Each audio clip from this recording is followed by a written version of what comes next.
কেমন আছেন সবাই? নিশ্চয়ই অনেকে ভালো আছেন। আজকে একটা নতুন একটা ভিডিও নিয়ে হাজির হলাম। আজকের ভিডিওটা হলো এই রিলে ব্যবহার করে আমি এমন একটা সুইচ বানাবো, যেই সুইচটা মনে করেন সারাদিন আপনি যেকোনোভাবে পরিস্থিতিতে হোক, খারাপ পরিস্থিতিতে অন অ্যান্ড অফ করা যাবে। এমনকি খুবই সেফ মোডে। সচরাচর আমরা এই ধরনের সুইচ ব্যবহার করে থাকি বিভিন্ন রকম প্রজেক্টে। যেমন আমি কিছুদিন আগে আমি এই ধরনের একটা সাউন্ড বক্স বানিয়েছিলাম। অবশ্যই এটা পোর্টেবল। এটা যেকোনো জায়গায় নিয়ে যাওয়া যায়। এটার মধ্যে প্রায় ১২ watt speaker, 12 watt speaker, ৩ watt, ৩ watt, ৩ watt, ৩ watt করে। এখানে চার্জিং মডিউলও রয়েছে চার্জ দেওয়ার জন্য। সো এইটাতে একটা একটা সুবিধা হলো, এই সিস্টেমটা এখন আমি যদি ব্যবহার না করেও রাখি বা ব্যবহার না করি, বছরের পর বছর রেখে দিতে পারবো। কারণ এর মধ্যে বিএমএস আছে, সব কিছু আছে। কারণ আমি এর মধ্যে বিএমএস চার্জিং সিস্টেমটা ইউজ করার কারণে এটা অটো একটা বিএমএস রয়ে গেছে নিচে। সো এটার বিষয় না। বিষয়টা হলো এই সুইচ। এই ধরনের সুইচ যখন পুরনো হয়ে যায় তখন দেখবেন যে আর কাজ করে না। কনট্যাক্ট ঠিকমতো হয় না, সমস্যা হয়। তখন আমি এই ধরনের একটা সিস্টেম ব্যবহার করেছি। তবে এখানে ট্রানজিস্টর ইউজ করিনি। শুধু এই যে দেখেন, অন হয়ে গেছে, ব্লুটুথ মোড চেঞ্জ করতেছি, রেডিও মোড, অক্সিয়াল মোড, এমনকি ব্লুটুথ মোড। কিন্তু দেখেন এটা আমি এখন আর চালাবো না, বন্ধ করে ফেলে রেখে দেবো, যেখানে সেখানে ফেলে রেখে দেবো, কোনো কিচ্ছু হবে না। আমি যখন এটা বানাইতেছিলাম তখন হয়তো আমি এই ডিভাইসটা কীভাবে বানাইছি এটা কোনো ইনফরমেশন আমি দিইনি। এখানে এটা ব্যবহার করার মূল কারণ হলো, যদি কোনো কারণে এই ব্যাটারি ডিসচার্জ মোডে চলে যায় অথবা ডিসচার্জ হয়ে যায়, আপনি এটাকে ঠেলে ঠুলেও অন করাতে পারবেন না। এটা মিনিমাম 4 থেকে 3.7 ভোল্ট বা 3.6 ভোল্টের মধ্যে এটা অপারেট করবে, অন হবে। এর বাইরে যদি চলে যায় তাহলে ডাইরেক্ট লোডের কারণে বন্ধ হয়ে যাবে। এটাও একটা ভালো একটা সুবিধা। এটা কীভাবে কাজ করে এইজন্য আমাদের বেশ কিছু কম্পোনেন্টের প্রয়োজন হবে, বেশি কম্পোনেন্ট না। এই জন্য একটা পুশ লক বাটন সুইচ, এটা আপনাদের বিভিন্ন স্থানে পেয়ে যাবেন। এরপর লাগবে একটি ডায়োড, চার্জার 7 ডায়োড। এরপর একটা পিসিবি বোর্ড, অবশ্যই এটা আপনারা যেকোনো সেখানে নিতে পারবেন। 330 ওহমের রেজিস্টর আর একটা BC 547। আপনার এটা ডিপেন্ড করে আপনি কী ধরনের ভোল্টেজ আউটপুট দেবেন। এটা থেকে কি পজিটিভ ভোল্টেজ আউটপুট বের করবেন নাকি নেগেটিভ? যদি নেগেটিভ ভোল্টেজ আউটপুট করতে চান তাহলে BC 547 ইউজ করতে পারবেন। আর যদি আপনার কাছে BC 557 থাকে, 57 থাকে, তাহলে এটাতে পজিটিভ আউট করতে পারবেন। সমস্যা নেই, পজিটিভ নেগেটিভ সবই আউট করা যাবে, খালি শুধু টার্মিনালগুলো চেঞ্জ করতে হয়। সো কথা না বাড়িয়ে চলুন এখন বানানো শুরু করা যাক। প্রথমে ভিউয়ার্স আমরা এই জিরো পিসিবি বোর্ডটা নিব। আপনার লাইন ডট নিতে পারেন, আমি লাইন নিয়েছি, আপনার চাইলে ডটও নিতে পারেন। লাইনটা নিয়ে একটা সুবিধা আছে। আমি বলে রাখি এটা কীভাবে আপনি বুঝবেন যে কোনটা কোন টার্মিনাল। প্রথমে দেখেন পুশ বাটন সুইচে যখন এখানে 1, 2, 3 তিনটা লাইন দেখতেছেন না, এই মাঝখানটা 0 ধরে এখানে যে কোনো একটা প্রান্ত চাপ দিলে হয়তো আপনার এটা 0 হয়ে যাবে, এটা 1 হয়ে যাবে।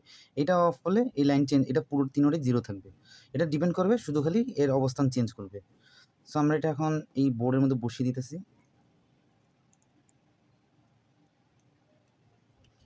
বোর্ডের মধ্যে বসিয়ে দিলাম। সো ভিউয়ার্স আমাদের এই দেখেন সব কিছু ঠিকঠাক বসিয়ে দেওয়ার পর আমরা এখানে একটা রজন ইউজ করব। রজন ইউজ করার মূল কারণ হলো যাতে তাড়াতাড়ি করে সোল্ডারিং হয়। আমি চাই না যে আমার এই সোল্ডারিং করার সময় একটা সমস্যার সম্মুখীন হই। সো আমি এখানে এটাতে সোল্ডারিং করে নেব। এই যে এখানে রজন দেওয়ার কারণে ইজি হয়ে যাবে সোল্ডারিং করা।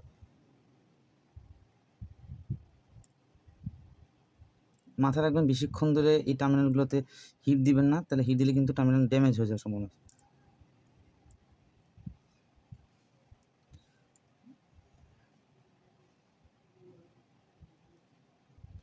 লাস্টে একটা টার্মিনাল আছে ওইটা।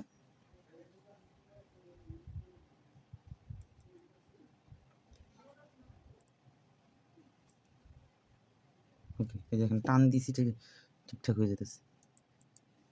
বেশি হিট দিলেই কিন্তু সমস্যা।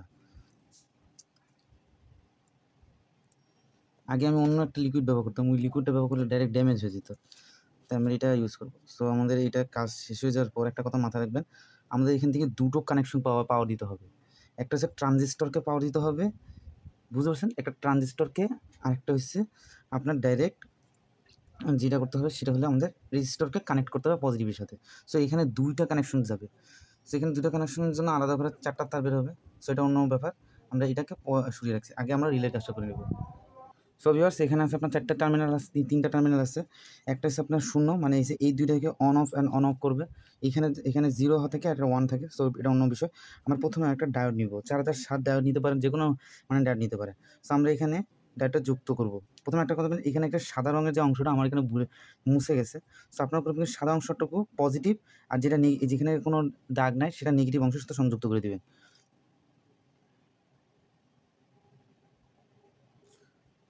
সো ভিউয়ার্স আমরা এখন এই BC 547টা লাগিয়ে দিব।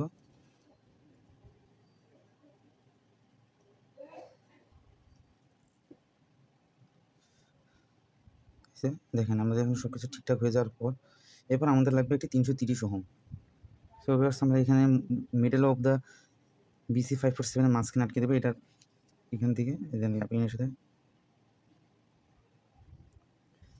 এইখানে আমাদের কাজ হয়ে যাওয়ার পর আমরা করবো কি, এই তারটা আছে না, এই যে এই লাইনটাকে এটা ডাইরেক্ট টেনে পজিটিভ প্রান্তের সাথে অ্যাটাচ করে দেবো। এটা হচ্ছে আপনার পজিটিভ লাইন।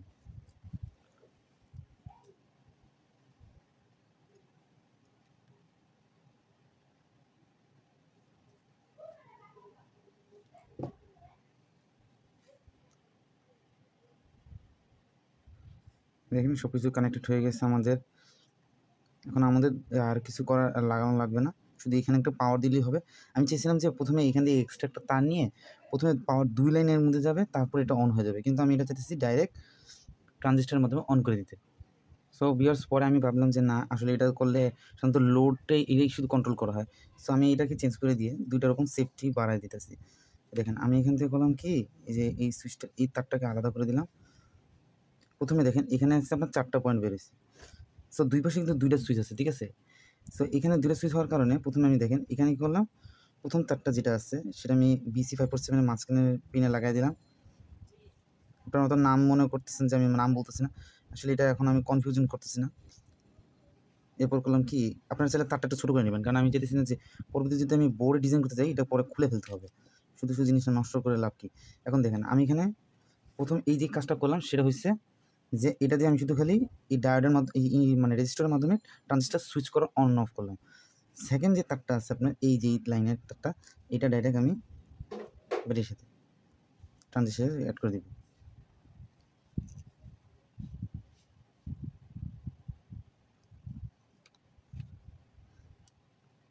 এ তো কানেক্ট হয়ে গেছে। শুধুমাত্র কানেক্ট করে দেওয়ার পর এখান থেকে আমরা ব্যাটারি কানেকশন দিব, আর এখান থেকে আমরা পজিটিভ দিব।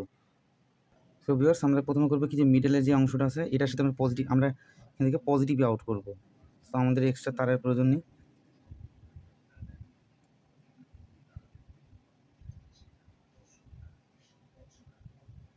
এখান থেকে আমরা এই যে শেষ কাজ হয়ে গেছে আমাদের, দেখেন। তো এখানে আমরা এটা সব কিছু কানেক্টেড করে দিলাম, এখন আমরা দেখি লাইট একটা অ্যাড করে দেবো। সো ভিউয়ার্স আমাদের কানেকশন পুরো কমপ্লিট হয়ে গেছে, আপনারা এখন দেখতে পারতেছেন যে এটা পুরোটার সাথে সংযুক্ত করে দিয়েছি। এখন আমরা শুধু খালি এই বোতামটা চাপলেই কাজটা হয়ে যাবে। হাত দিয়ে চাপতে দেখেন এইখানে কিন্তু পাওয়ার লস মাত্র 0.53, মানে এখানে খুব অল্প পরিমাণ অ্যাম্পিয়ার লস হচ্ছে, কারণ শুধু এটার চালাতে মিনিমাম প্রায় 50 মিলি অ্যাম্পিয়ার মতো খরচ হয়। এটার কাজটা হইতেছে কি, দেখেন প্রথমে আমি বলে রাখি এখানে ইমিটার, এই পয়েন্ট হচ্ছে ইমিটার, এটা বেস আর এটা কালেক্টর। সো আমরা প্রথমে করছি কি, ইমিটার আর ব্যাটারি এটার মধ্যে সুইচের আলাদা করে রাখছি, আর যে বেসের সাথে যে 330 ওহম যা যুক্ত আছে সেটার সাথে আমরা ব্যাটারি পজিটিভ প্রান্তের সাথে সংযুক্ত করে রাখছি। এর ফলে কী হয়েছে, যখন আমি এইটার মধ্যে কিন্তু সেপারেট 2টা সুইচ রয়েছে, যখন আমি বোতামটা চাপতেছি তখন কিন্তু দোনো লাইনই কিন্তু কানেক্ট করতেছে, মানে আমি ট্রানজিস্টার 24 ঘন্টা কারেন্টের লোড রাখতেছি না, যে আমি এটাকে সেফলি অন করাইতেছি, যাতে এটাও অন করার সাথে সাথে ভোল্টেজ পাওয়ার সাথে সাথে যাতে সে সুইচ মোডে অন হতে পারে। প্রথমে আমি কারেন্ট সাপ্লাই করলাম, সেকেন্ডে আমি এটা সুইচিং মোডে অন করে দিলাম। তার মানে হচ্ছে এই বোতামটা চাপার ফলে 2টা পয়েন্ট একসাথে পজিটিভ করে দিল, আর এখান থেকে নেগেটিভ করে দিল।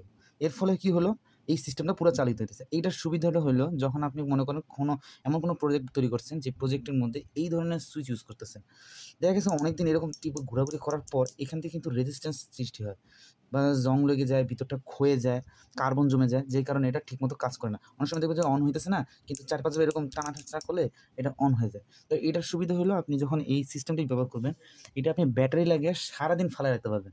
তো একটা কাজ করবেন, এখানে একটা BMS লাগালে বেশ ভালো হয়। যদি ব্যাটারি ভোল্টেজ খুবই লো হয়ে যায় তখন দেখবেন যে এটা আর অন হইতেছে না। 3 পয়েন্ট এসে বললে এটা তো ডাইরেক্ট অনই হবে না, যদি চালু অবস্থায় চলতে থাকবে, কিন্তু যদি আপনি একবার বন্ধ করেন আর যদি ভোল্টেজ সেরকম না থাকে এটা অনই হবে না, মাঝে মধ্যে এটা কাট অফ হয়ে যায়। আবার দেখবেন 3.5 পর্যন্ত এটা চালিত রাখতে পারবে, অন করতে পারবে। এরপরে নিচে নেমে গেলে এটা ডাইরেক্ট আর অন হবে না, শুধু ম্যাগনেট প্রডিউস হবে কিন্তু কানেকশন হবে না। যেমন দেখেন এটা আমার সুবিধা হতেছে, আমি 24 দিন পর্যন্ত ফালা রাখতে পারবো খালি ব্যাটারিতে BMS লাগায়। আমার কোনো সমস্যা নেই, সেফটি কোনো প্রবলেম নেই, এটা কোনো আগুন-টাগুন কিচ্ছু লাগবে না। কারণ আমি এখানে দেখেন এটা দিয়ে আমি মিনিমাম প্রায় 4-5 অ্যাম্পিয়ার পর্যন্ত টান লোড দিতে পারবো। আর একটার গায়ে লেখা আছে 10 অ্যাম্পিয়ার, আসলে এটা ভুল ভুয়া। আমি চাইলে এটাতে 220 ভোল্টেরও ব্যাটারি মানে ব্যাটারি না, কানেকশন দিতে পারবো, যখন তখন চালাতে পারবো। আর এখানে রিমোট সিস্টেম করতে পারবো। দেখেন এটা খুবই সোজা সিস্টেম, এটা কোনো আহামরি কঠিন কিছু না, আপনারা চাইলে ঘরেই বানাতে পারবেন। তবে এটা একটু এক্সপেন্সিভ হয়ে যায়, কারণ এই এক পিসের দামই প্রায় 30 টাকা 35 টাকার উপর পড়ে। এটা 5 টাকা করে 40, এটা 50, মানে 50 টাকা একটা সেটআপ বানাইতে হবে। তো এটার একটা সুবিধা হলো আপনি যে কোনো ধরনের হাই পাওয়ারের অ্যাম্প্লিফায়ার হোক বা বিভিন্ন ধরনের ইনস্ট্রুমেন্ট চালাতে গেলে সুইচ আপনার আলাদা করে দাম দিয়ে কিনতে হয়, কিন্তু সুইচ কেনা লাগবে না, ডাইরেক্ট এই ধরনের রিলে আপনি ইউজ করতে পারবেন। আমার এটা ছিল ছোটোখাটো একটা ভিডিও, আপনার যদি মনে হয় এটা আরও কিছু বলার উচিত ছিল, সো আপনারা প্লিজ কমেন্ট করে জানাবেন। ধন্যবাদ বন্ধুরা, এই পর্যন্তই। ভালো থাকুন সবাই, আমি পরবর্তীতে ভিডিওতে আরও ভিডিও আনবো, সো এই জন্য প্লিজ সাবস্ক্রাইব করবেন। ধন্যবাদ।